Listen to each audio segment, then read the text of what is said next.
Welcome to Thrive or Die, where Matt and I go over weekly crypto news stories and determine if they're going to help crypto thrive or cause it to die. Bitcoin and crypto will skyrocket like never before. I'm thriving. On day one, I will fire Gary Gensler. Look, I'm thriving right now. And I'm laying out my plan to ensure that the United States will be the crypto capital of the planet and the Bitcoin superpower of the world. You're gonna die. Yeah, that's inspiration. Today I repeat my pledge to commute the sentence of Ross Ulbricht. So not survive, survive weak to thrive. We will make America and Bitcoin bigger, better, stronger, richer, freer, and greater than ever before. They're gonna need to send in the national guard of fucking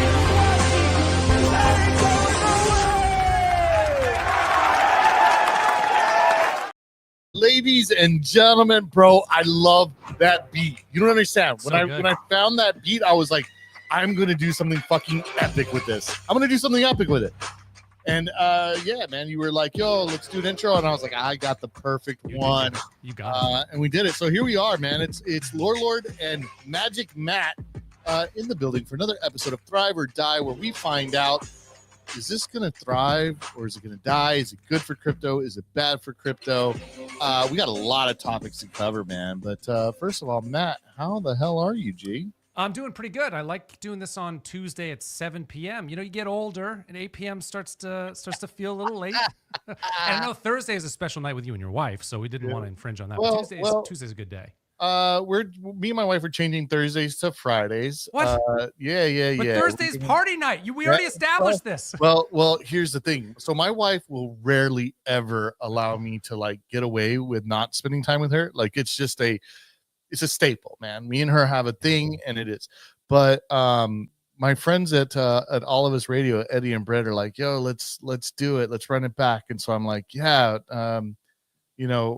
but we always, our party nights with them for years was Thursday night, so we would go wild. And so we're bringing that back a little bit, but the twist is that it's not going to be so much crypto related.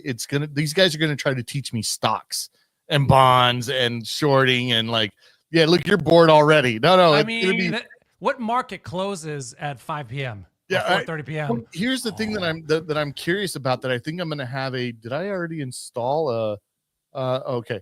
The thing that I'm curious about is that things are so fast in crypto. Yeah, so fast and slow in stocks. Yeah, and like it's like you can turn $100 into $1,000 like that, or 1,000 into 100 like that, and it happens that quick. And it could bounce. The other thing is when they bounce back super fast, and sometimes even higher than what it was before. And so they were in the crypto market for a long time, and they exited, and they just got full into stocks and stuff. And so they're like, bro, you got to check these things out. You got to mess with it some more. So I'm like, all right. So it's All of Us Radio, the NFA, the not financial advice era, where they give me not financial advice, but teach me the ropes. So I'm still. You're really gonna let them like just do what that's gonna get old for you, don't you think? These people just telling you about stuff over and over and over. Not at all. No. Me, Eddie, and Britt have this special like chemistry that like we're able to, the way that we do things. Look, man, you could say the same thing about crypto. Isn't interviewing a whole bunch of devs and people and projects going to get boring after a while? No, it's not. When I got the homies in place, we get wild and we make it fun. So I don't know. Yeah. To get wild on stocks, you have to trade like the shit coin of stock, right? The penny stocks. No, hold on. So I want to get into like the weird, like I'm trying to find, well, number one, I got to get into stocks that I already love. Right. So like that's what's some examples of that? Drugs and alcohol. So, right. so like we're immediately going to get into buying drugs and alcohol legally. And then there's got to be other weird stocks. Like I heard something about like a lingerie wrestling, something that is that's an actual publicly stock. Traded. Yeah, that's publicly traded. And so I think it'll just be funny walking around someplace. I'm actually part owner of that organization. And yeah, dude. You So need a t-shirt. Yeah, I get it. You know what I mean? When merch drop. So yeah, so no, I mean, I'm stoked about it, but I'm also glad that we're doing it Tuesdays at 7 p.m. It's going to set, I think, a regular tone or basis for me in regards to living a decent life of a human being. That after the show, I go and I have dinner or I work out, or maybe I work out before and have dinner after. But like, I'm not being a complete degenerate at all hours of the night. The thing is with these night spaces, man, for me, for Lord, and I'm trying to get pumped up, don't you? You get pumped up and then you're lit. I get pumped up. Yeah, I get the same thing. And then, but the other thing too is that depending on the night, the vibe, whatever's happening, I will easily slam 6 beers. But really? I don't have that tolerance. I don't have that tolerance. Not since my early 20s do I have the tolerance. I have like no tolerance for alcohol. Brother, I don't either. The next morning, I do not have that tolerance either. Yep. The night of, I can rage with the best of them. It's the next morning. It's only until the next morning that I feel old. Yeah, right. But no, man, it's 7 p.m. is a good time for me because it's not early enough to start drinking, and then at the end of it, I'm already tired and want to eat or be with the family or do something like that. I like a clear and clean Lord. Actually, you're snappy. You're snappy when you're clear and clean. I like it. You should. For some reason, I believe it actually gets better when I've been drinking, and I can I slam them out more. I get a little bit more brave and daring. Well, maybe we'll do the uncensored version some Saturday night of. We did. We kind of did last Thursday when I was celebrating. We kind of did. Yeah. You kind of got that. It was sloppy. Was it? I thought it was awesome. Fuck yeah, it was. I thought it was awesome. You weren't far enough down the line. It was the issue. You need to be. We need to be further. Matt, did I tell you I love you, buddy? Yeah. Oh, I love you, buddy. So here's what we got to do. We got it. So what we've not done yet is share the space inside all of the different group chats. Oh yeah, I'm terrible about that, by the way. If I'm spamming your group chat, know that it's because I love you and I want you to be a part of the conversation. I got to send that out to my dank family for sure. And then the 8 point guys, get those crazy dankers into the show. You got to get them in here. Don't they rule? Crazy. Yeah, they're awesome. Yeah, I love the dank community, and I think that the dank community is a strong. I'm gonna say it's a strong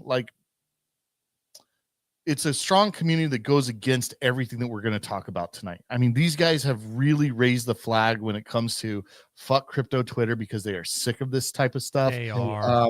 I mean, I just think that I'm looking forward to tonight's episode.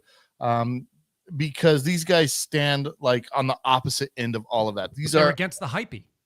Say again? They're against the hypey, like the no reason hypey, like pump the token, rug everybody, screw everybody else, hypey bullshit. I don't think that they're against the hype. They love hyping up. They love hyping up dank. They love that part. The community is strong on that. They love to raid. They love to jump in and spread the gospel of memes everywhere.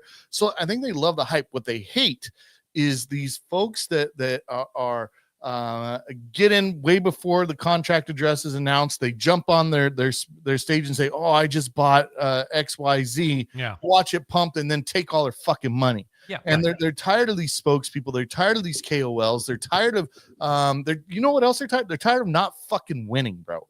And that's why I vouch for and ride with these guys so hard is because, like I said, it's the pizza delivery guy, it's the forklift driver, you know what I mean?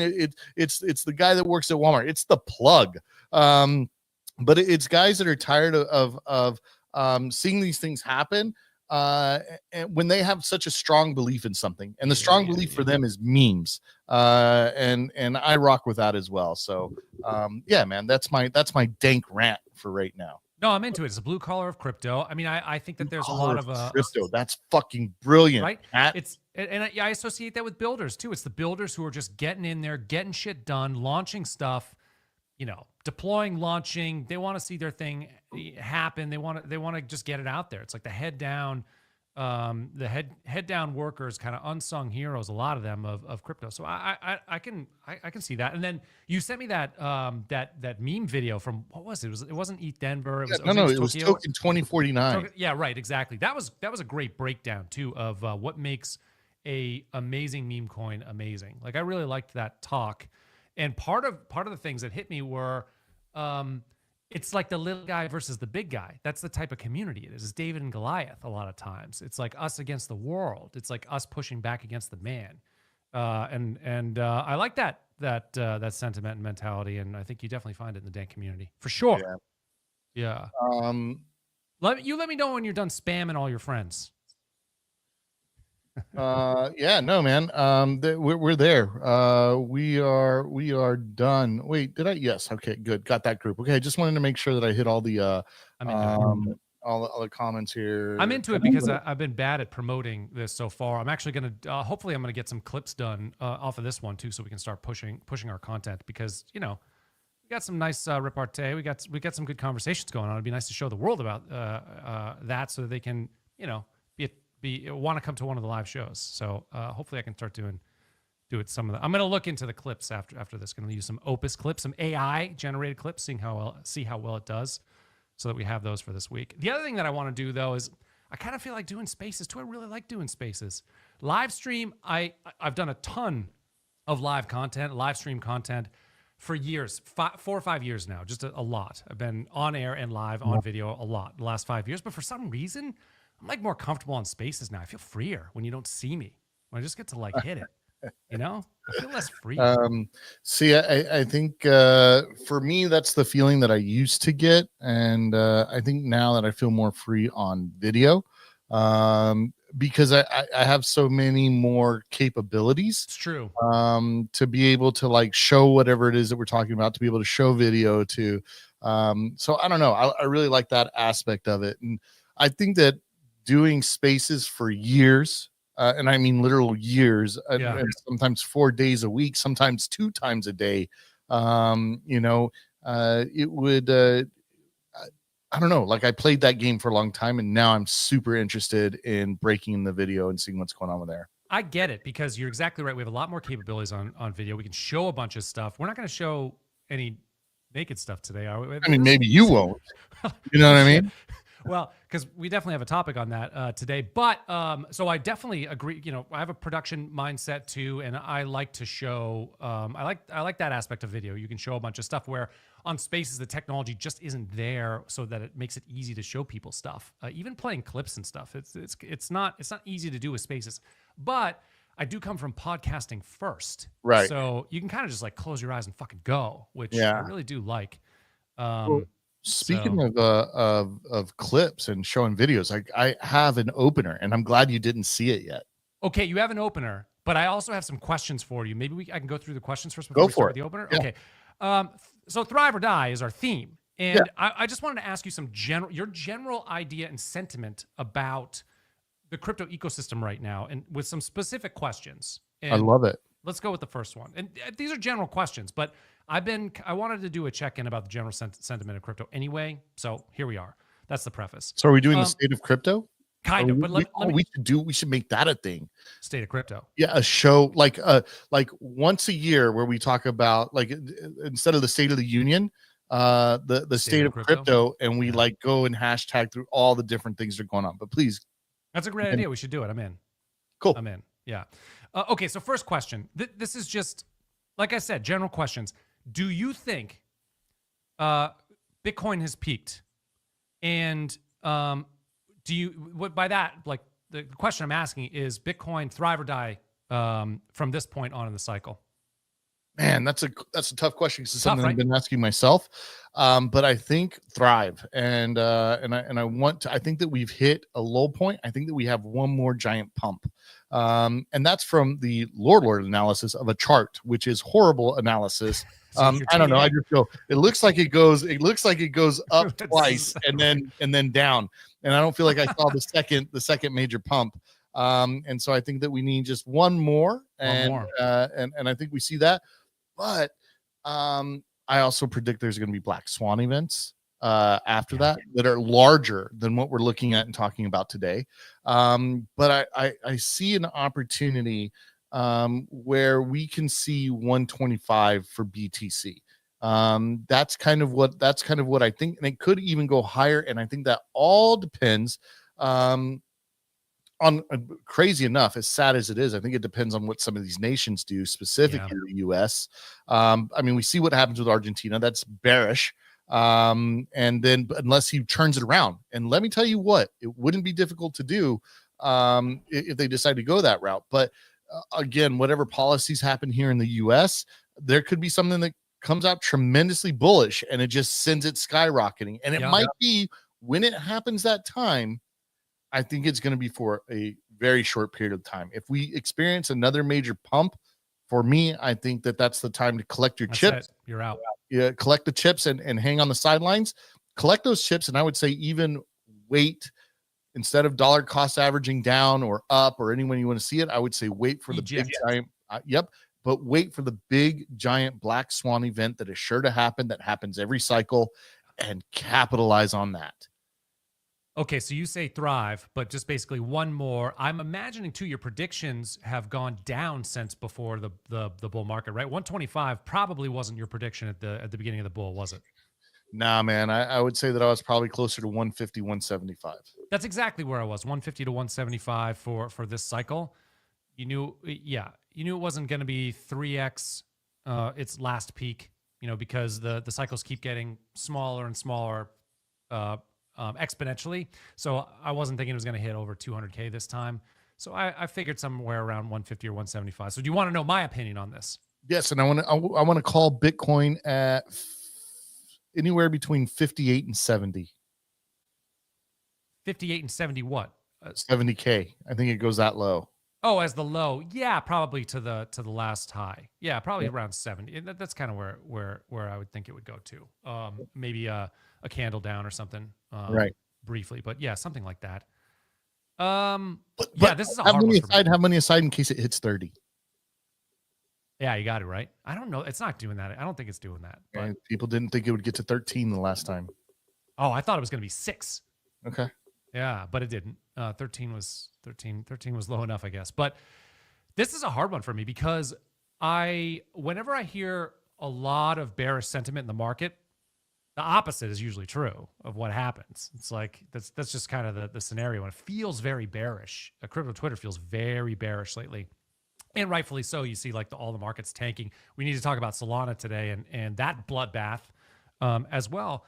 But so because of that, I would say, well, thrive because everybody else is bearish. Imagine it's going to go up. But the problem that I'm struggling with is during COVID. Through the height of COVID, $10 trillion was printed in the U.S. By the U.S. government. $10 trillion. And that was fuel for Bitcoin during the last bull market. I call it a fake bull market. Yeah, it kind of feels that way, right? It wasn't supposed to happen. Yeah, it feels that way. But we don't have that now. So, where is the liquidity coming from that's going to buy all that Bitcoin? I don't know. If it's not nation state, it might, I guess, nation states maybe, but I don't know. I think it's going to come from, and then there's going to be some pressure there too, right?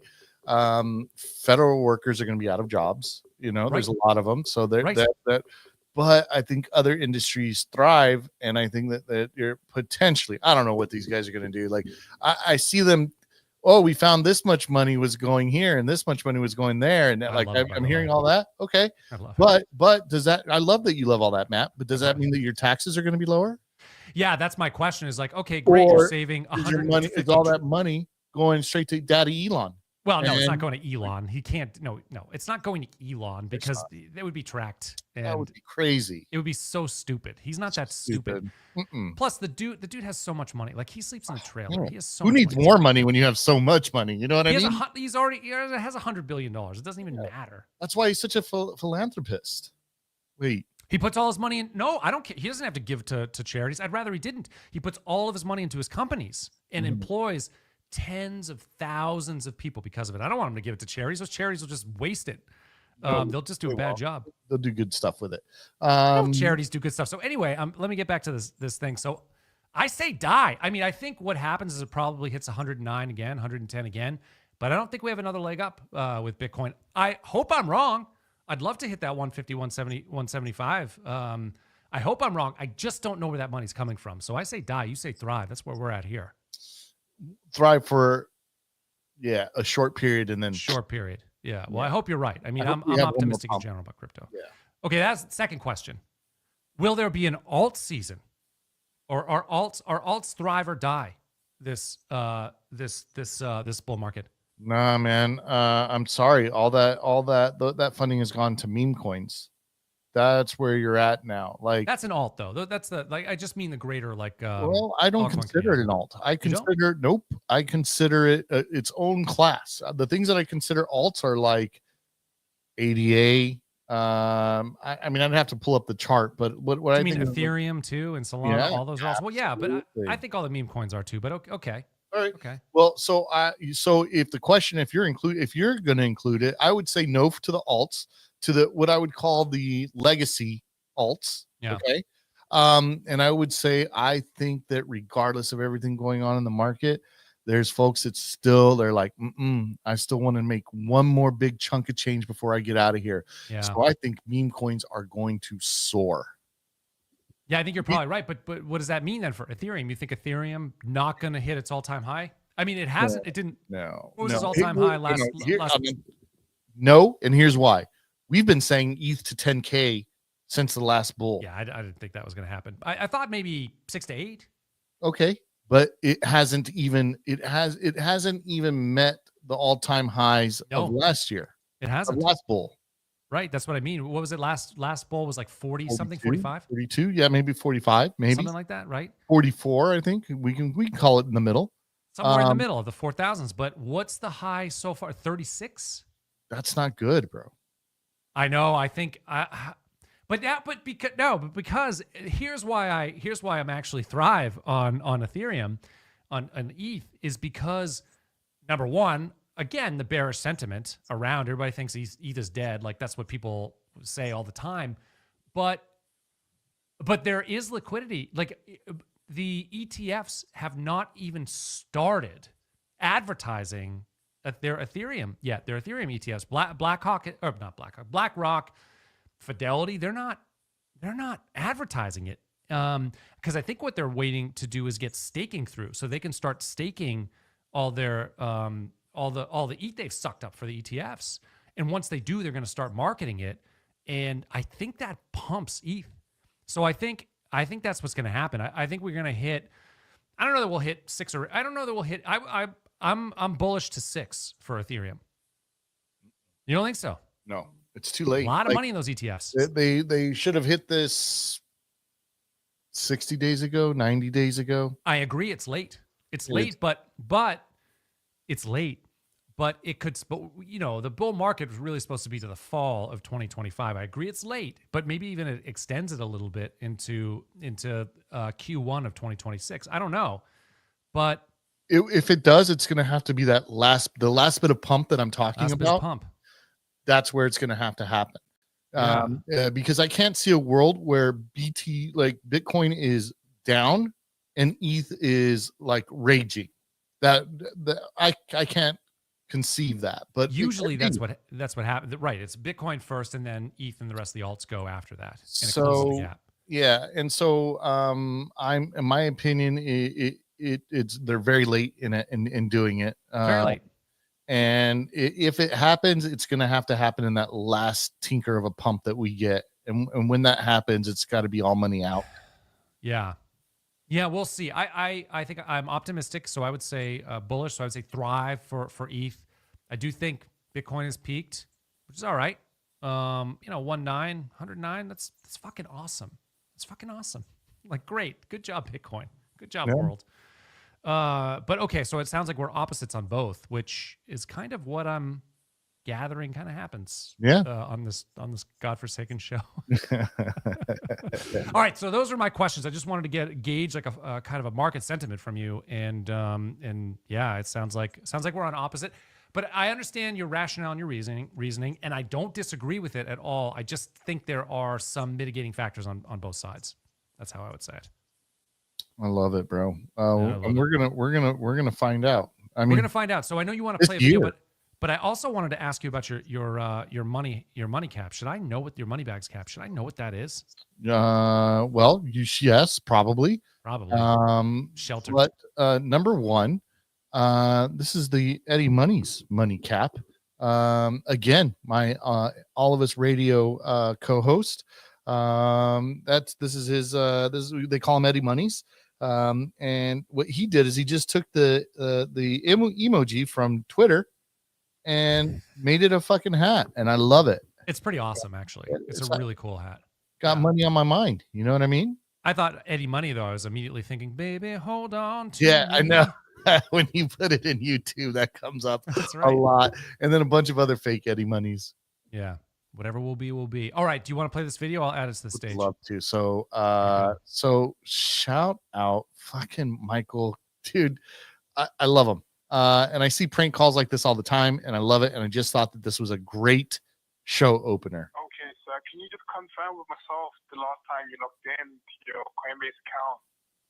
Yeah, it was when my son set it up for me. Your son set it up for you. Okay. Yeah, but now, he passed away. Okay, so now are you currently? He's dead. You currently have. Okay, no problem. So Okay, sorry no about problem. that. Now, at the moment, sir, do you currently have crypto assets within your Coinbase account? Do I have a what? Crypto assets within your Coinbase account at the moment that may be at risk. Crypto assets at risk? What happened? Sorry, are you currently holding any? Are you crypto assets asking me within or are your you Coinbase telling me? Are you asking me or are you confused. What do you telling mean? me? Is there a Is problem? something wrong? I'm asking you. No, I'm asking you, sir. You're asking me if something is wrong? No, I'm asking you if you currently have crypto assets within your Coinbase account.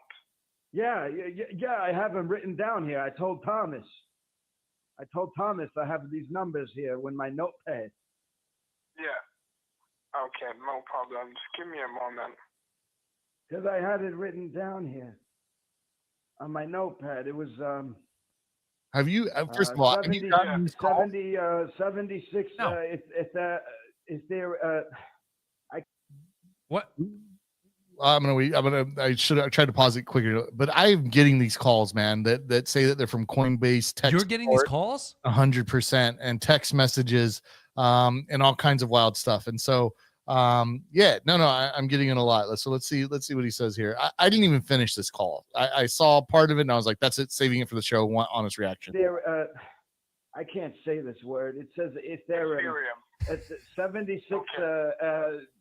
What was this? Say it again.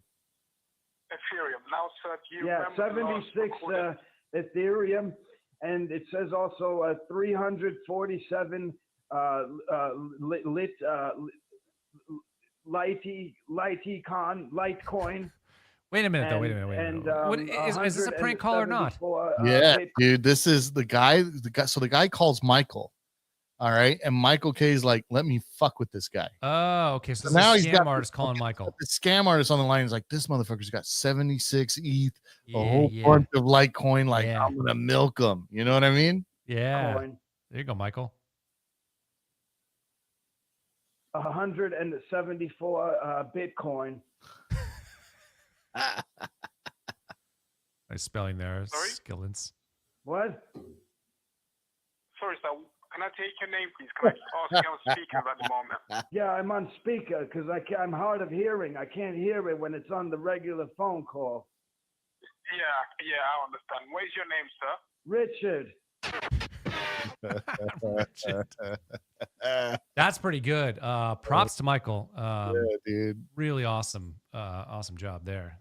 That's super fun. Yeah, I love it, man. And then beautiful. So that's the opening clip here. You want to jump into let's jump into our topics? Yeah, we can jump into our topics next.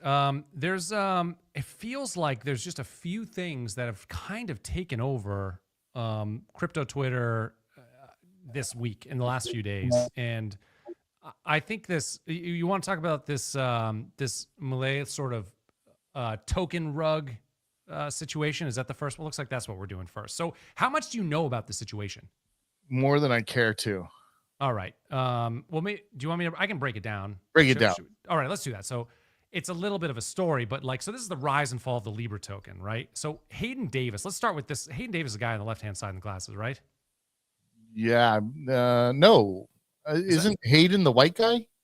Yeah, maybe he is. Hayden Davis, Hayden's the white guy. I actually don't know what the guy looks like because he was Muscle. on. It's the guy with the big old I don't know what he is. Shoulders guy. Big shoulders guy. Okay. I don't know because I heard the podcast or whatever that CoffeeZilla did, but there was no visuals, just heard his voice. But anyway, so Hayden Davis, CEO of this sketchy company called Kelsier Ventures, he comes up with this idea for the Libra token, which is a Solana-based meme coin that he's saying, he wants to launch to support Argentina's small and mid-sized businesses. So he reaches out to Javier Milei, who is the president of Argentina, and asks them to back this Libra token. So basically to promote it, and Milei does when this thing launches.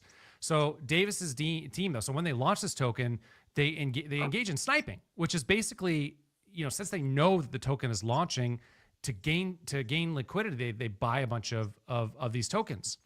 And he also, this is just sort of the overall synopsis, recruits Dave Portnoy to promote it as well. Dave Portnoy puts 5.5 million of his own his own money. Oh no, 6.5 million. Wait, something like that. 5.5 million of his own dollars buys this Libra token, and then also on the sly, our good buddy Hayden Davis sends the Portnoy something like $6 million worth of this token too, as like a little bit of a hush-hush payment on the side. So they launch it. What was it? Portnoy's into it by 29,000 Sol, right? So it's 5.77 million. That's what he's into it for. Now, and as I mentioned, Milei tweets this thing out when the thing launches too, which is, it seems crazy to me that he would do this. Like that I know this guy, Hayden Davis, had at least a small relationship with Milei, like was there as kind of an advisor, took a picture with him. He's an advisor, yeah. Yeah, but I don't know how much. You think like, I don't think much at all. Not much of an advisor, right? Just kind of like met him once, shook his hand, took a picture, and said, "Hey, you wanna?" Now I got a cell phone. Hey, you wanna promote this thing? I just find it odd that Milei would do it because he seems like a really sharp guy, honestly. Like he's a smart guy, and so to retweet that, I guess a retweet.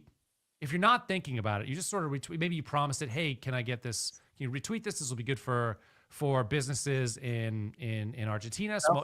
Well, hold on. This is a part that I didn't know. Did he tweet it out or did he retweet it? I think that's a great question. What did he do? He what it says is he tweeted in support. I didn't actually see the tweet. He tweeted in support of Libra. I'm going to imagine that was a quote tweet though. All right. That's what I'm going to imagine. I think that those are two big differences though. If he originated the tweet or if he quote tweeted. Yeah, I do. I mean, a retweet versus because if he tweeted it, then that means that he had full knowledge of every step. Do you know what I'm saying? Like, yeah. And that he knew exactly what he was doing. If he retweeted it, it could have been somebody, hey, can you retweet this? I'm making a coin for Argentina. And he's like, a coin for Argentina? I love Argentina. You know what I mean? Yeah, right. But if it came from directly from his account, then that says that, buddy, you knew what was going on and you specifically were a part of the whole thing. I want to give him the benefit of the doubt, though. I really want to give him the benefit of the doubt that he just kind of did something stupid. Because it would be so bad. It's such a, it's already got a lot of backlash after him. Other, rival lawmakers in Argentina are trying to impeach him over it. So it wouldn't be the risk. It wouldn't be worth the risk. Like, I don't think he wasn't making any money off this thing. I don't think it'd be worth the risk. Come on, man. He might have been, but so hold on. The guy's so noble and sweet that even if he came from his own account, that's not what I'm saying. He was not making any money off of it. That's not what I'm saying. To date, we haven't seen that. There has been no proof that he's made any money on it, and there's supposedly a full investigation going on over it. I know, his rival lawmakers, people hate the communists in his country hate him, of course. So they're going to come after him as hard as they can, and if there's something there, they'll find it. So I want to give him the benefit of the doubt, though. Until then, that's my position. If you don't want to give him the benefit of the doubt, That's your position, but that's not my position. You tell me what you think. I don't give him the benefit of the doubt. Because he's a politician? Well, absolutely. Yeah, I mostly say the same thing, but if it's And someone like 100%, Ron Paul, 100%, if it came from his account, I absolutely do not give him the benefit of the doubt. If it's something that he came out and he tweeted himself, that's full knowledge, my guy. It takes a lot of effort to get the contract address, copy that, open up your X, you know what I'm saying? Put that inside the thing and say, oh, I didn't know. Then now I've got to question. Now I've got to question you as somebody, a responsible adult. So you did all of that without knowing. That's crazy. You mess with people's finances and money like that without knowing. Well, the intention wasn't to mess with people's finances without knowing. That wasn't the intention. I would imagine, like, oh, let's go fuck over a bunch of people and rug them. You do something in any job that you're in, and people are affected by it, and you're the top.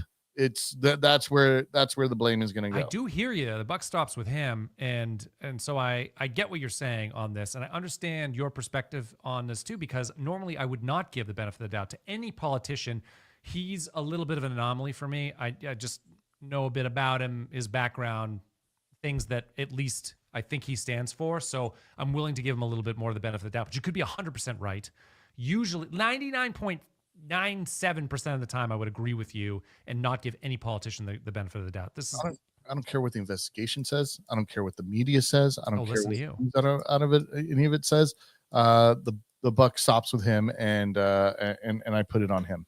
Oh, agreed. He should not have backed this thing. The way that I look at it is it seems like it was more of a stupid mistake of him not looking into something that he should have than some sort of malicious action. But, you know, that remains to be seen. Anyway, his endorsement in Portnoy pumps this thing up to $4.5 billion. A few minutes later, someone probably messaged Malay from his team and was like, dude, you can't, like, this thing has this is a meme coin. There's nothing special about it.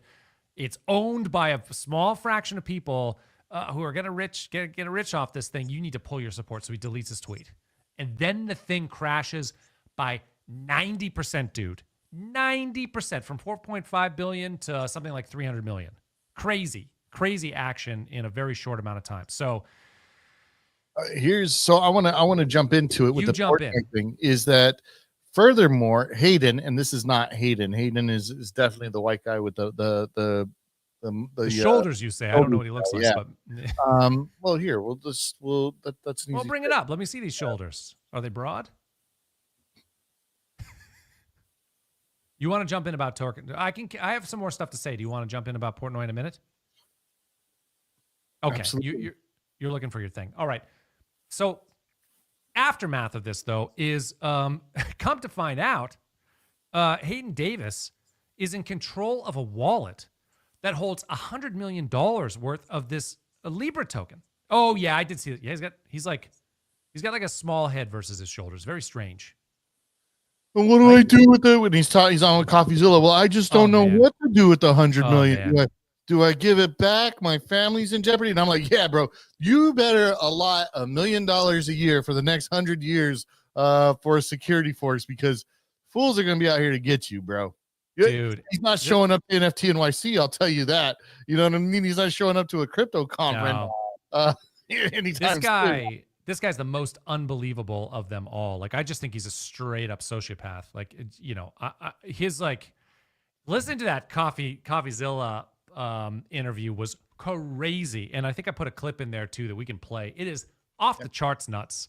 I know we live in a crazy time right now. I know almost anything goes right now when it comes to crypto. There's just been resurgence of Wild West crypto, which, listen, I don't necessarily have a problem with, but he was so self-incriminating from what I know, bro. I mean, he admitted to doing the Trump coin. He admits pretty much everything. So let's see what we got here. Yeah, But if you launch the coin, give me some volume. Isn't it unfair for you to snipe the coin? So I would say no. Can you go back to the beginning and so I we would can say hear that the for a question couple again? different reasons. So, but if you launch the coin, isn't it unfair for you to snipe the coin? So I would say no, and I would say that for a couple different reasons. Number one, a lot of the times when, and again, this is like, I mean, again, it's a much larger conversation, which is what I told you in text. But most of the time when I have different money in different places, obviously. But from the standpoint of sniping, Must be nice. most of the time when we're sniping, we're attempting to avoid other snipers getting in. Right. Really? So whether that's, and I, by the way, So Hey, but listen, if you I don't, and here's the thing. I was listening to the whole thing and I'm like, Matt, I'm going to tell you, this is one times that I'm like, I'm stupid. I must be stupid that I don't understand what he's even talking about when he says things. I'm going to put all the money into the chart. What is that? The hell does it even mean? I'm sniping so that other people don't snipe to keep the liquidity pool. And look, I'll admit I'm new to the meme coin, shit coin world. And so me being confused is like, should I be putting my money here or should I be with Eddie and Britt and putting money in these stocks? That's a great question. I wouldn't trust Eddie and Britt either with their damn stock ideas. I know that, like, Oh, you're gonna hate them even more. They love Robinhood. Oh, they love Robinhood. oh, what are these? These are your friends, dude? Best friends. But these are the Those are people my you best. hang with? I love them. All right. Well, You would guess love if you them. love if you love them, I probably would love them too. It's fine. No, so he just sort of surreptitiously and maliciously grabbed as many tokens as he could at like before a pump happened to create basically no supply and a lot of demand. So like when Malay, you know, he tweets it out. Now there's a huge demand for this token, but there isn't a big supply because our good buddy Hayden is taking it all in. He was taking preventing it all other in. people from taking it all in. So, right, him and his buddies, by the way, take it all in. So he's got a lot of the liquidity sucked up, and so what happens that creates a supply shortage, which then the price goes skyrocket, and so he's got $100 million worth of this token right now in a wallet that he controls. He says it's not his. He says he's controlling it because he's going to put it in the right place. He's going to do something good with it. We'll see about that. But he has another wallet where he claimed $6.5 million for himself. So, oops, indeed. I love CoffeeZillas. People who are listening at home, when they get this in the podcast version, they don't get the privilege that we have of seeing CoffeeZilla's reaction to this thing. Right. It's super fun. So go on Twitter. We should tweet this out too. Go on Twitter and just watch. There's a 40-second clip that we just played. Just watch this video because it's. I love his reaction so much. Mind blown meme. You know, Mind blown meme in the face. Yeah, we should. I'm gonna need to use that. I'm gonna clip that and make that a meme because that was an unbelievable expression that he made. But so Davis is saying he's kind of playing dumb, and he in some ways he's playing dumb. Oh, I don't know what to do with this money. I don't know what to do the right thing. And he's kind of also blaming Malay for getting out of there, which Malay should have. He shouldn't have endorsed in the first place with that tweet. And he's not really taking a lot of self-responsibility for what he did, which was buy a bunch of the tokens because he's the one that launched it. So he had insider knowledge of doing it to create a supply crunch to drive up the token value. Like he's not taking any responsibility for that action whatsoever. And that is crazy. Yeah, and the other thing too here that I want to point out is in regards to the refunds, it's you're going to say the exact thing. Oh, I'm so glad you're going to say this. Do it. I'm not going to give refunds to anybody because then everybody gives it except Dave fucking Portnoy. That's crazy. So, okay, first, so on one hand, Dave does the right thing here. So Hayden Davis sends Dave Portnoy for Jeff Nato looks so funny right there. His head looks so elongated. Dave Portnoy does the right thing in one way. So, and I got to give Dave props for this. He does a stand-up thing. So this asshole Hayden guy sends him $6 million worth of tokens for Dave to promote this. And Dave wants to disclose that publicly, saying, I was paid to do this. That is the right thing to do, Dave. That's great instinct. He's amazing instincts for content anyway. It is the absolute right thing to do. Props for you for wanting to do that. And Hayden's like, no, you can't tell anybody. Hayden wants to do this on the DL fucking sly and pump this thing. And Dave's like, I'm not going to do it. So what did he do? He returned the money. Yeah. He returned $6 million back to Hayden and says, no, man, I'm not doing this then. That is amazing work by Dave Portnoy. Amazing work. I give him so much credit for doing that as the exact right thing to do. Great job, Dave Portnoy. Everybody knows well, there's many things I really appreciate about Dave Portnoy, but his handling of crypto, I do not appreciate and think he's been an asshole. But whatever. I got to give him props for this. But the part that I don't give him props for is, so he spends $5.5 million of his own money buying this token.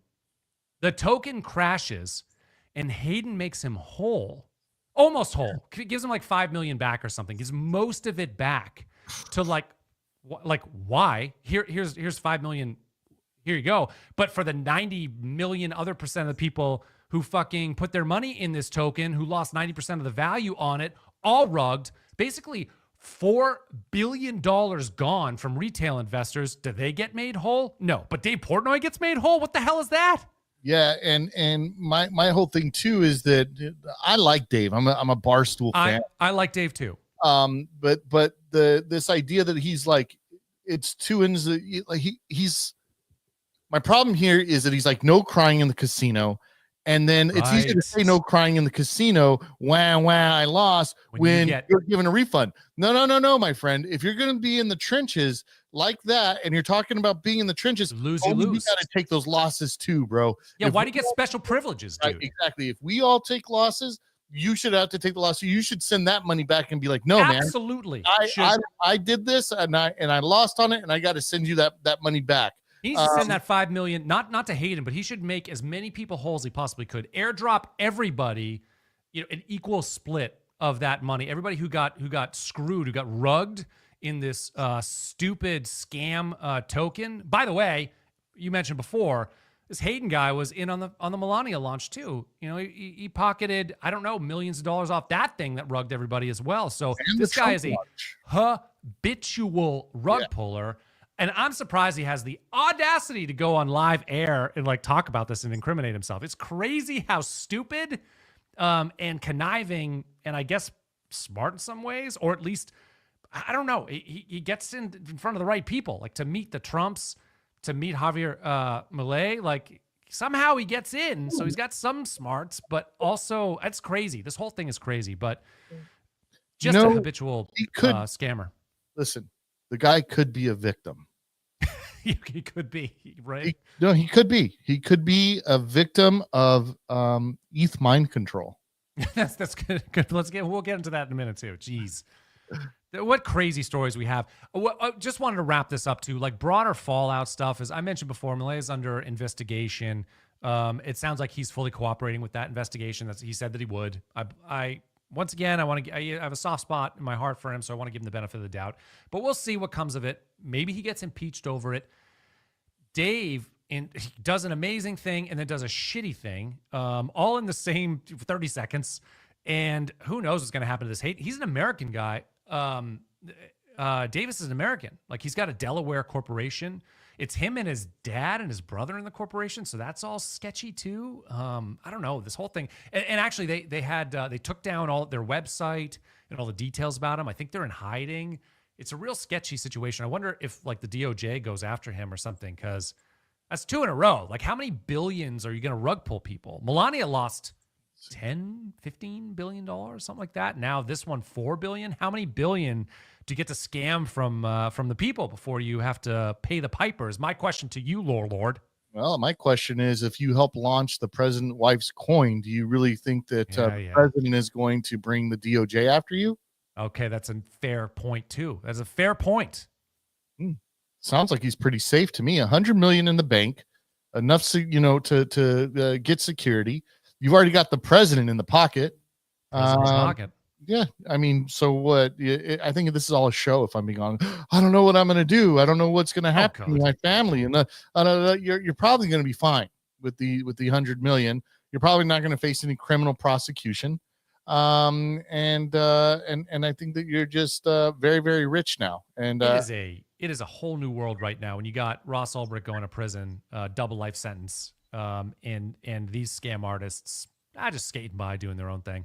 I mean, if it were me, I would just go on a yacht with a pile of $100 bills and just cry and think about like how bad I have it and like what am I gonna do? I've got too big of shoulders. My head's too small Well, versus my shoulders. I've got to say that one thing about this poor bastard is that he is easily identifiable. It's not like this guy isn't hiding anywhere. You know what I No. mean? Does he have huge eyebrows too? Is that what I'm seeing? It's kind of a far away picture. He's a Look, weird looks guy.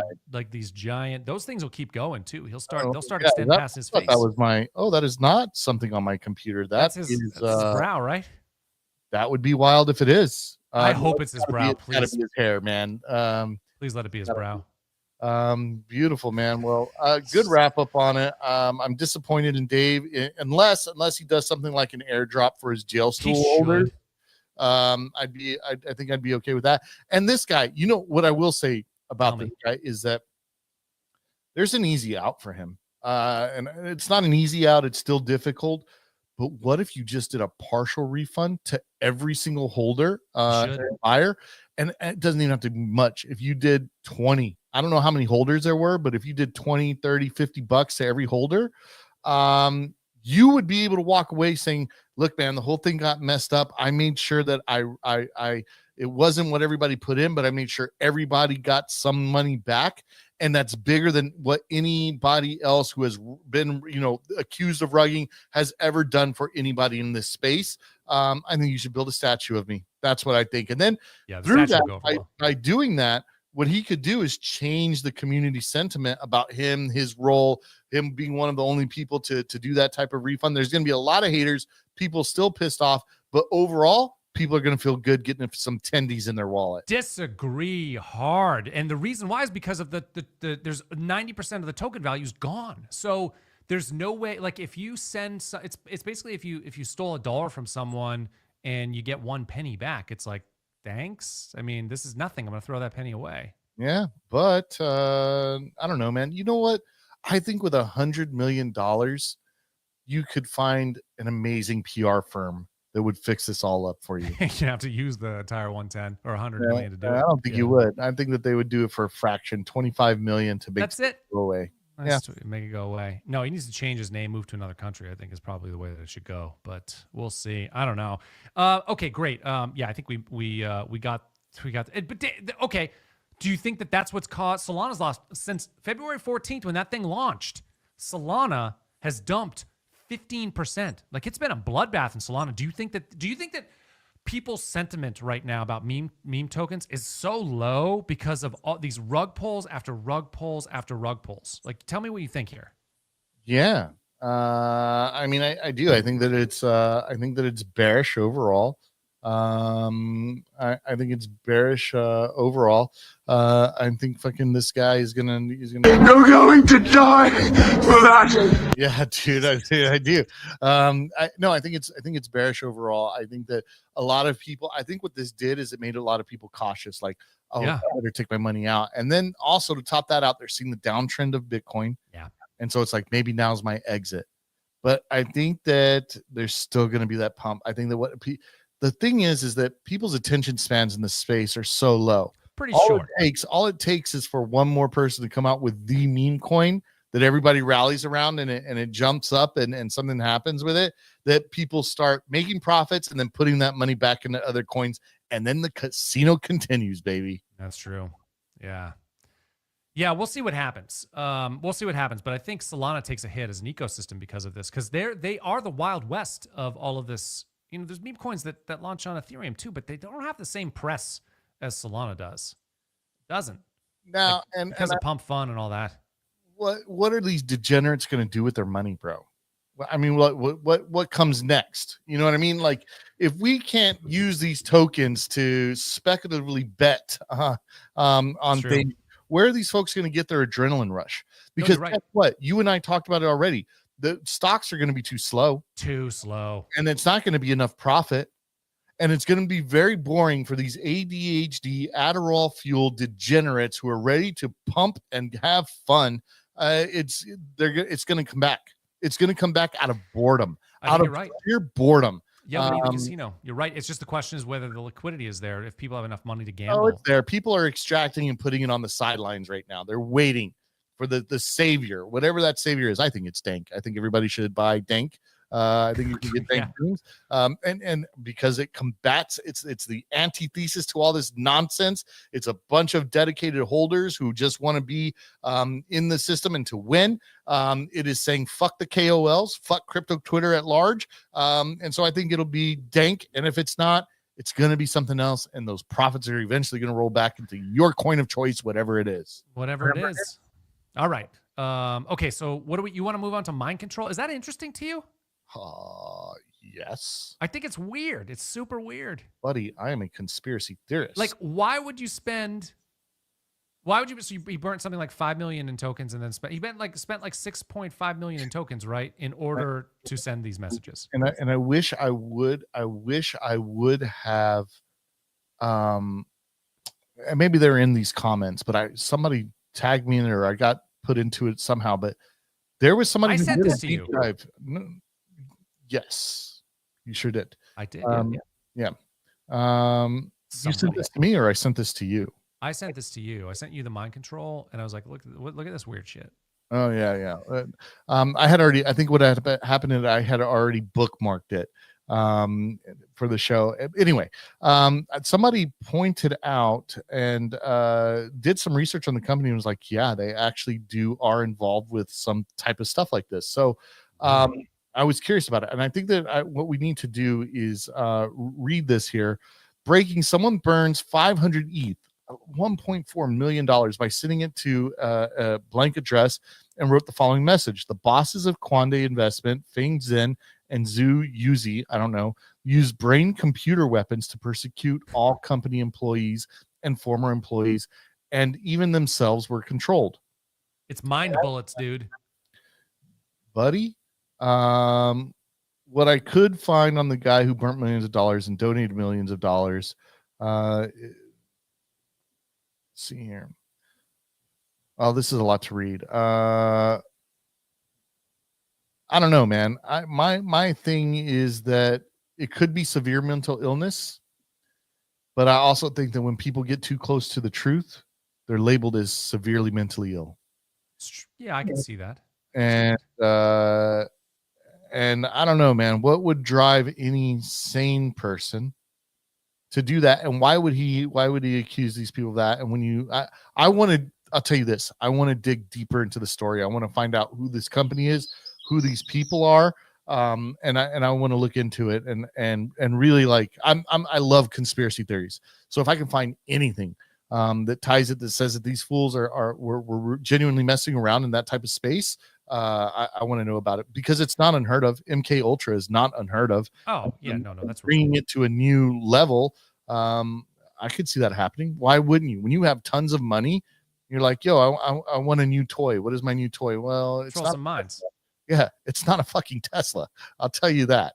Yeah, and Neuralink exists. Now that's a physical chip in your brain. Buddy, the CIA has experienced going out into, I think, Panama. I could be wrong on the location, but they experience like shocks to the head, and they're never the same after. I think that was Cuba, and I don't know that actually existed, but it's like Cuba syndrome or something. I'm not sure about that one. A lot of the other ones are absolutely true, like the MK Ultra stuff and Mockingbird and all those things. The conspiracies and what else?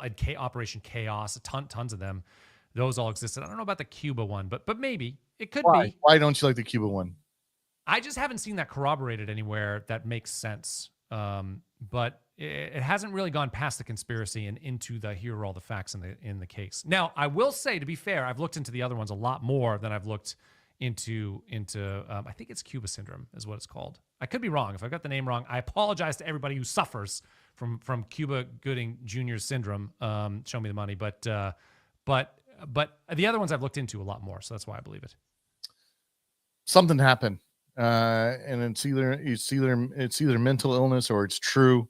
And I want to dig deeper down the rabbit hole. So I just don't have time to do it. The crazy thing is, like, so he burned $1.65 million worth of ETH to affix this message to the blockchain. Now, first of all, what I don't understand is that number 603. Like, why would you choose that number? So I understand why you don't choose 1 ETH or like 0.1 ETH or an insignificant amount of money. You want to call attention to that transaction because people will pick it up. Like there's I can't remember who are there. There's a bunch of accounts on Twitter that will like signal when major moves are made in crypto. Usually it's more than $1.65 million, but someone would pick that up. So I understand why you choose a large amount to call attention to the message, but why 603 as a number? Like, what significance is 603? Can you think of anything? It's the area code of New Hampshire. I don't know, man. Maybe he just didn't know what to do with the other 3 ETH. He was like, just burn it. I'm going to ask Grok what Grok says, because maybe there's an answer. Maybe there's a religious significance. Yeah, I don't see it numerologically. It ties to the number 9, I guess. Yeah, because you could go 6 + 3. Mathematically, culture and history, 603 pops up in small ways. Code for New Hampshire, as I said. Brewery. Nothing big, but I wonder maybe if this is more of an Eastern thing. That number has to mean something. There's no reason why you would just do that. Well, you're giving me more to go on. And I'm telling you, these little things that I will analyze, dissect all of this. And you know what? I'll probably even bring it up the next show and be like, dude, look what I found. But yeah, man. Yeah. All right. Well, you let me know if you find mind control. The other thing too is that it's just crazy that something like this happened. It's crazy. I mean, I understand. So the philanthropic thing, I don't know why that even is a part of this. So he also gave 5.35 million in ETH to WikiLeaks, Ukraine, and some other places. I don't know. So he was philanthropic, but that's not really the story. Actually, I wonder if you add those two numbers together. So 1950 and 603 would be 2553. That number doesn't ring a bell on anything that I know of either. But maybe there's maybe some sort of numerology thing. I have no idea. I'll speak to Britt about it. Britt's big on numerology, so she might be able to say. And she's also big on conspiracy theories, so she'll probably dissect this a little bit further. So I'm looking forward to it. Get Britt on the show, for God's sakes. Yeah, she fucking rules. Yeah, she's good. Okay, I mean, anything else here? I think it's strange. I think the number's strange. I understand why you choose a big number. You want to get the message out. You want to make sure people see it. Like, I get all that. And it got the company to respond saying, yes, he was an employee here. No, there's nothing going on. This is unsubstantiated. I mean, what else are they going to say, though? They're going to say, yeah, he's right. We're doing mind control here. They're not going to do that. That's not going to happen. We're not going to get anything from them. So we need other, you're going to have to go over there and you're going to have to interview and try to find some whistleblowers.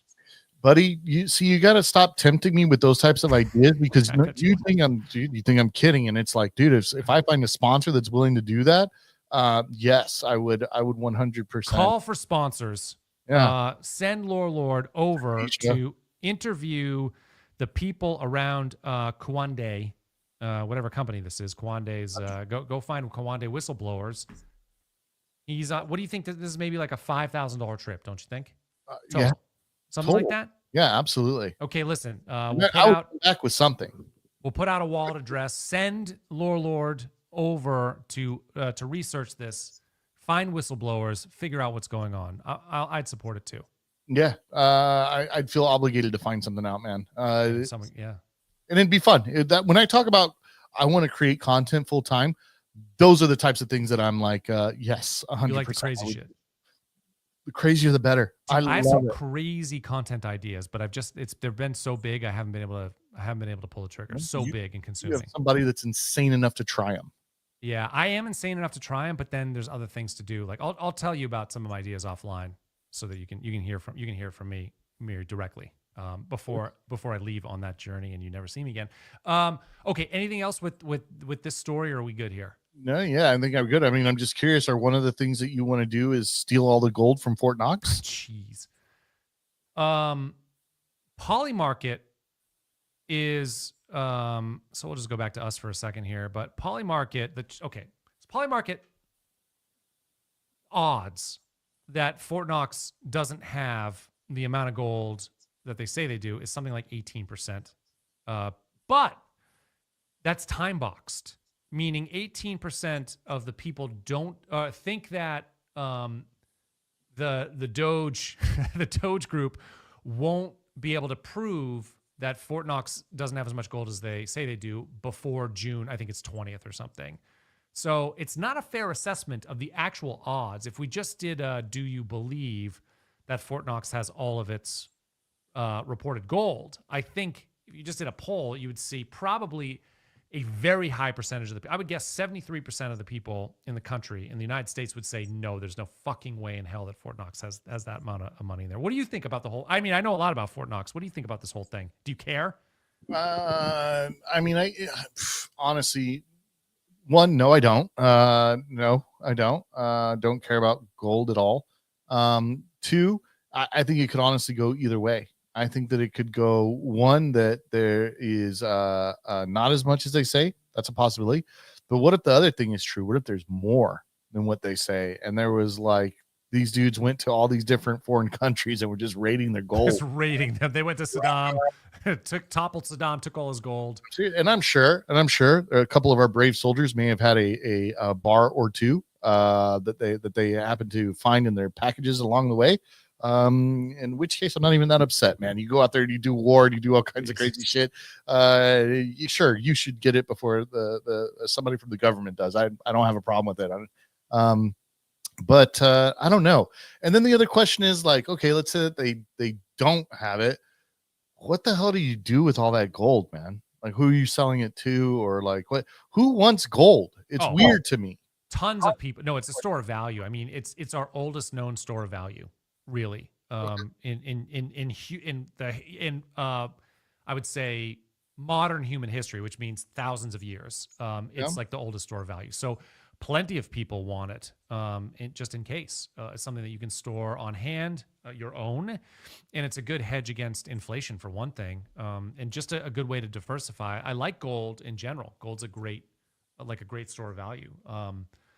You're not going to get pumps. Gold's not going to pump like crypto does. So it's whatever, but it's a lot more stable. But I think it's just because that's just the nature of the beast. It's been around as a store of value forever. So it's a lot more stable than Bitcoin is. We hope that Bitcoin will be stable one day. But no, I love this whole thing. Number one, I love why it's happening. Doge is going door to door, all across the U.S. government, knocking on doors saying, hey, U.S. Treasury, where's the money, Lebowski? Or going over to the SEC, or going over to the IRS. All these giant organizations that have defrauded the American people. USAID is the biggest money laundering scheme on the planet, and they also topple foreign governments. USAID is such an evil actor in the world, and they had access to billions of dollars every year. I love that Doge comes knocking on the door. Knock, knock, knock. Where's the money? Knock, knock, knock. What are you doing? They shut their doors. Their money frozen. I love that. Now, in the SEC, going after the SEC, going after the Treasury Department. Treasury Department, what's these payments going for? Oh, I'm sorry, we don't account for those payments. Wait a minute. You don't have any payment codes that show where your money goes? No, we've just never done that. Are you kidding me? You're the U.S. government. You're the Treasury of the U.S. government, and you're not going to show where you're putting that money, you crazy money laundering bastards. And now I love that Elon's got a little tickle about Fort Knox, being like, I wonder if there is actually 147 million troy ounces worth, I don't know, $425 billion. I wonder if that's still there. I love it because Fort Knox has been blocking even our elected officials from going in there for 50 years. Ron Paul tried to, no, not good. Ron Paul tried to get in there in the 80s. They're like, no. Mike Lee tried to get in there a few years ago. They're like, no. Nobody of any substance do they let in there. What do you mean good? They have no legal authority to keep I don't like what he's doing at all. I don't like what I love it. I'm going to tell you why. Just hear me out. Yeah. I think that what he's doing and the fact that he's doing it so publicly, I think it makes our nation look weak. Good. And no, not good. Not good. It's uncovering our weaknesses so that we can strengthen them again. No. But then those things should be internal. What they should not be done is broadcast all over for the world to see. And then American people need to know that they're right. Hear me out. Okay. Now what you're doing is that like you're going to tell all these other countries and all these other people, hey bro, they don't have the gold that they have. You know what? They're not as strong as they have been making themselves appear to be. And I think that this idea of putting everything that we spend on the blockchain is fucking stupid. Other countries, other people don't need to know where the money is going or what's being spent where or who has what or how much gold is in Fort Knox. Nobody needs to know that. I don't like that. I feel like it puts our whole country in jeopardy, and that this should be handled a lot better. And I get it. The people feel like they're getting a win. We found out that we are actually broke. Wonderful. Now you know that, and so does the rest of the world. And they're not going to see us as the strong power that we once were. I think that what's happening right now is unfortunately a weakening of the nation. And what I desperately don't like is that I have Elon Musk fucking around with my mom's social security. It really, that's something, I don't know why that bothers me, but it bothers me a great deal. He's because not. say what you want about the that we're taxed and all of this is all happening, but hey man, my mom put in work, and then so this is what she was promised, and that's what she should be owed. He's not doing that. Ooh, okay, fine. No. Yeah. He's not doing that. No, he looked at Social Security and found out that Social Security is making payments to more people than live in the country right now. That's a great thing. That's not a what he did is a great thing. Right. I do. Yeah. I'm not saying that I disagree with We're all. talking people on the disability, on the Social Security payrolls that are reportedly over 140 years old. There are people getting payments that are reportedly 250 years old. Like, it doesn't make any sense. He's not coming after your mom's Social Security. He's coming after, he's not going to do that. And then, so the other side of that is that, like, I don't like, I'm not against helping mothers and children. Like, it doesn't bother. If you're taking that from my check or my taxes and going to that, I'd much rather go to that than to a bomb in Ukraine. That's my take on it, right? So I'm hoping those things don't go away, but I think overall what's happening is that he's making and I don't think people see it. I think a lot of people are like you, like, yes, I love this, I think it's great, but I don't think that I think that it's a good feeling to feel right in the short term, and you don't realize the consequences that happen in the long term. Oh no, the consequences, what I hope will happen is that half of the U.S. budget per year doesn't go to fraud and money laundering anymore. That's what I hope. Okay, I love that part too. And here's what I'll say: like, taxation is absolutely 100% theft. It is. Like, you can't say no or you go to jail. All right. So are you compulsory? Fine, you're going to do all of this. Now, here's the problem that I have. If you do all of this and you find all this fraud, and you find all this waste, and you've tariffed everybody, and you've eliminated so much about tariffs. I'm not into tariffs either. No, I know. I'm just saying that you do all of this, somebody's taxes better get lower. That's what I mean. That's exactly right. If that doesn't happen, then guess what? Where's it going? Fucking fraud too. Exactly. Right now, there isn't enough saved that would make a dent in every person's tax dollars. It wouldn't. It's something, I can't remember what the savings right now. I think it's something like $150 billion. I know that sounds like a lot, and it is a lot, but that won't really make a big dent in our taxes. But if they actually find $1 trillion, I think they can. I think, I know it's there, and I think it might happen that they find $1 trillion worth of waste. That absolutely needs to come back to the American people, the taxpayers who have funded that fraud, so much money laundering and fraud, and it has to come back to the taxpayers. I 100% agree with you there. I think it's going to turn into, oh, it's all missing, it's all gone. We're bankrupt. We have to tax you more. No, I don't think so. I think it's going to be, oh, okay, well, that's all gone. Well, all these organizations or all these employees are redundant then. We don't need a payroll that size, and it still shrinks the size of the government. Shrinking the size of the government means less taxes from us to pay for it. So I think it actually has hopefully it has a positive repercussions, not negative. We'll see. Any world where we pay less taxes, my friend. You must pay the king. Yeah, I mean, I see that. I mean, I'm skeptical about it too. No one's more skeptical about politicians than I am. I know I've been on the side of some politicians, although Elon's not a politician, but I've been on the side. It's a strange place for me, by the way. It's a strange place for me to be on the side of politicians. My general posture is they're sociopaths. Yes. And that they're okay with killing people. Yes. That they don't know. Like, that's my general, and they have to make deals to get where they are. I feel the same thing about Trump, Obama. It doesn't matter who they are. Biden, all of them, some are more corrupt than others. I kind of root for Trump a little bit because of the things that have been happening. Also, the dude fucking took a bullet. They tried to take that motherfucker out. Like, that's crazy. And his reaction after he got shot to get up, like, that was wild. There's that is like that it was bravery. A Yeah. But I mean, I have a lot of problems with him. I have a lot of problems with how he handled COVID, why he kept Fauci in play, all sorts of problems with him. He kept bombing the Middle East too.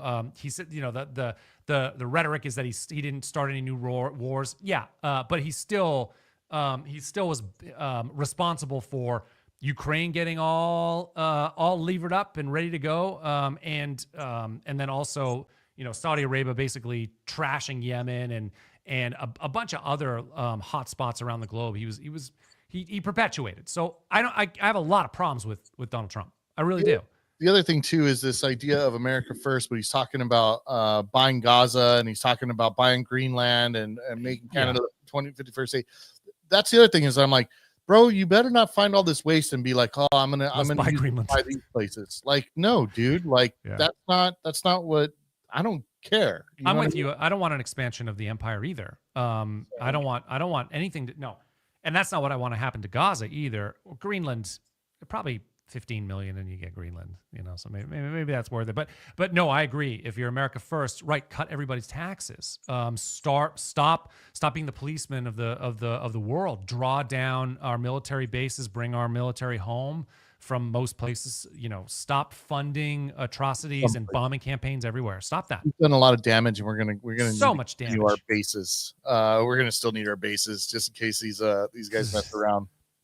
Yeah, I want. I mean, defense has so much money. It's crazy. It's so crazy. I don't. We gotta stop that shit. Okay. Anyway, but Fort Knox. Back to the topic at hand, my friend. I think there's no way in hell there's anywhere near 147 million tons. Troy ounces, not tons. Troy ounces of gold in Fort Knox. There's no way. If someone said there's 30% in there, I'd say, okay, well, that's a pretty good bet. 30% of that, maybe. But no way there's anywhere near that. No way. Last audited in 1953, and even that one was a sham audit. What happens, by the way, if we find out that there's no gold or it's all gone? Or nothing really. I mean, it's $450 billion. It's a lot of money, but not a lot compared to the size of the federal government. So it is a black mark, and it is an issue. But we don't. What happens to, like, I don't know, value of the dollar? Nothing. Value of the dollar? Nothing. Not a little bit, but not a lot. No, the value, we've been off the gold standard for so long. And that was the thing. It was such a sham. The gold standard became a sham. They kept figuring out ways around it. And so the dollar has nothing to do with so gold. my next question is then why does it even matter?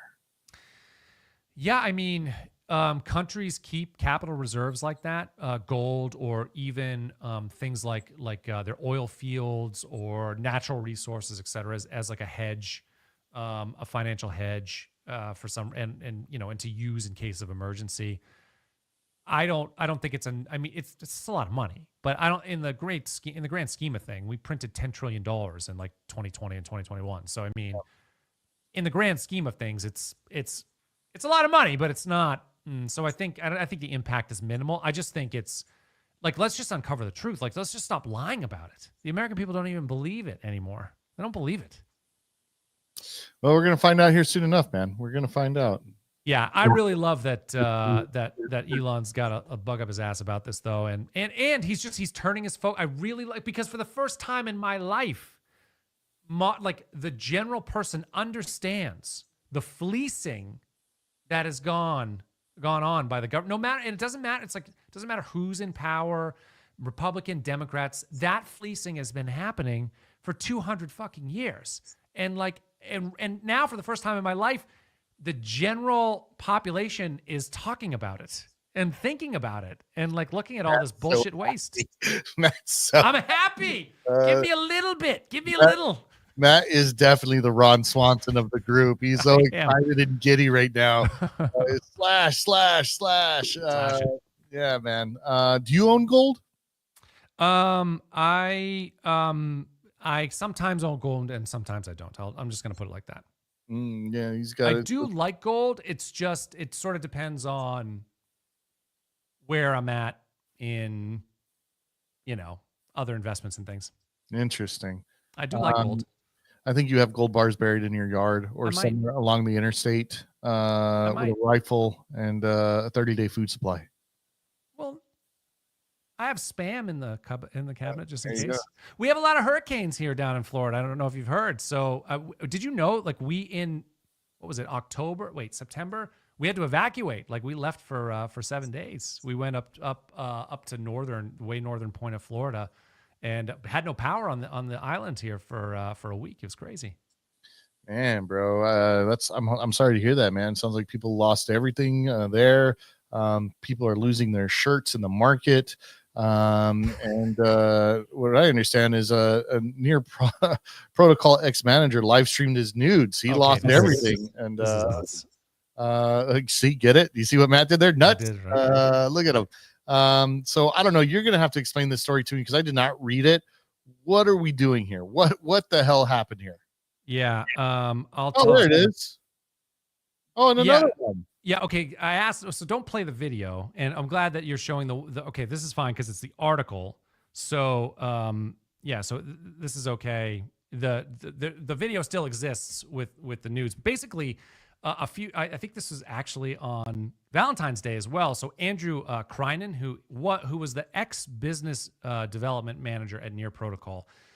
I don't think so. There were some reports that he was fired for this. I don't think that's the case. I think he used to work for Near Protocol, but now works for like some sort of industry partner. But anyway, he's doing a live stream with like on through Near Protocol's handle, and accidentally he's showing his screen and accidentally pulls up his images, and two of the images are of his girlfriend top naked there. And it's actually kind of a funny situation. Total mistake. Well, he might have done it on purpose. It's a great marketing tool if he did this on purpose, but there were some repercussions. So I don't know that he did. But anyway, what repercussions? No, let's get into that. What repercussions did he face? Well, let me just finish this part. So it's kind of a cute scenario because his reaction is interesting. He's like, oh, like it's only up for a couple seconds. He's sort of like, oh man, and then pulls it down. There weren't really any repercussions. So they end the live stream there, pretty soon thereafter. Near Protocol deletes it and does make a public announcement.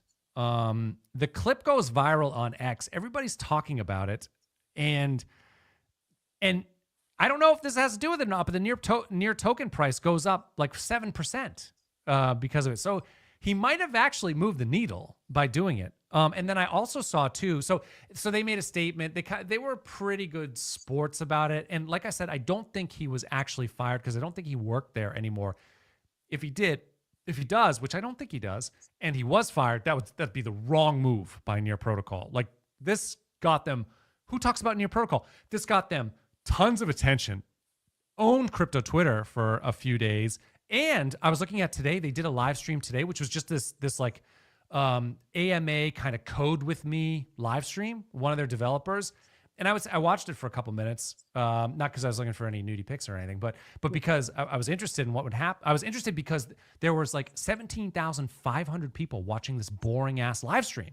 So obviously like he moved the needle, and then the next live stream they do, everybody's on it. And it was just this boring like developer, and I don't mean to besmirch him, but he's just kind of like talking about his coding and like doing an AMA in a very kind of boring way, but still 17,500 people are there watching. So this guy, like inadvertently or not, it would be a great thing. It's something you can totally get away with in crypto Twitter, like showing some nude picture and making it look like a mistake. You could totally get away with this in crypto, and it would definitely bring attention to your project. So it's either a marketing genius move, which I don't know that I don't buy it. Actually, I don't buy that. I think it was a mistake. I don't buy it. Or whatever. It was a great mistake. And no harm, no foul. If it's a mistake, and he was a good sport about it too. My wife would kill me. Oh yeah, if something like this happened. But also the reason that I think that it's marketing is that look, her face is cut out. No, this was after the fact. Oh, okay. All right. Okay. No. I see what you mean. I see yeah. I can see what you mean. No, you're right. The black bars weren't there, obviously, but you didn't see her face. Yeah, that's a good point. So okay. So then, and imagine she's like, those aren't mine. That would be another crazy take, right? But I don't know, man. The thing that I will say is that if all it takes is boobs to get guys interested in coding, that's it. Then the meme market still has a chance. It's going to be far less to get people hyped and ready and excited to jump into meme coins again. So, yeah, man, I think it's a publicity stunt, and I think that good for them. and this makes me bullish for the overall crypto market. I think that as long as people have something that they can rally around and celebrate, then the number goes up. Near gets a thrive then from LOR3LORD. Yeah, it does get a thrive. Where's my trusted sound? Yeah, you got to be quick on the draw there. Let me see here. I'm thriving. Yeah, there you go. Wait, here's the other one. To not survive weak, to thrive. There we go. That's a great. Yeah. So no, yeah, I think it's a thrive. And like I said, bullish. Regardless of if it was planned or not, it's a thrive. Absolutely, this thing worked. You know, a lot of guys' needles. You know what I mean? It really did. Yeah. But I don't know that it was on purpose because it comes out. I gotta stop talking, but it comes out. You know, that's it's hard to keep a secret like that. You know what I mean? Between you and your girlfriend? No, it's not. Yeah, but you don't think Near Protocol would be? So why would he do it then if Near Protocol wasn't in on it? Be bold is probably one of their statements in their damn meetings every week. You know, probably be bold. Make bold decisions. Take big chances and risks. Yep. Yeah, it could be. I don't know. That's a great question. Either way, though, it's absolutely a thrive. Cool. I think that's pretty much it for our topics today, right? Gnarly. Yeah, we did it, man. I really liked going through just a few topics and kind of getting more in depth and talking more than trying to rush through something like 10 or 12 topics. That's my feeling on this thing. I'm with it. And listen, everybody out there, we're still getting a lay of the land. This is our 4th episode ever. We never did a show before this. No. So we're still learning on what works or not. But this one felt a lot better. I got to say, LOR3LORD, this felt like I loved getting into the details here. Cool. Well, we'll keep doing it that way, buddy. Keep doing it that way. Okay. Anything else that we should listen? Follow at Thrive Die on Twitter. For God's sakes, dude. Follow LOR3LORD. Follow me. I mean, you're probably following one of us if you're watching the show right now. All 123 of you I see online. Thank you so much for watching. Follow at Thrive Die, and then come to the live stream. Tell us your thoughts on the topics that we talked about today. I'd love to hear your thoughts. And I think that's it for me. Anything from you, LOR3LORD? No, man. The only thing that I would say is, leave a comment, drop a comment, get in the chat. Let us know if you'd like to be in the chat. And then you can check LOR3LORD out. Probably a little less tame than I am here on Thursday for All of Us Radio live stream.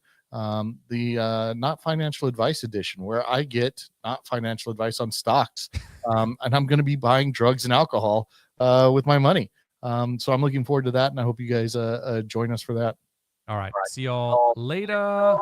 Welcome to Thrive or Die, where Matt and I go over weekly crypto news stories and determine if they're going to help crypto thrive or cause it to die. Bitcoin and crypto will skyrocket like never before. I'm thriving. On day one, I will fire Gary Gensler. Look, I'm thriving right now. And I'm laying out my plan to ensure that the United States will be the crypto capital of the planet and the Bitcoin superpower of the world. You're gonna die.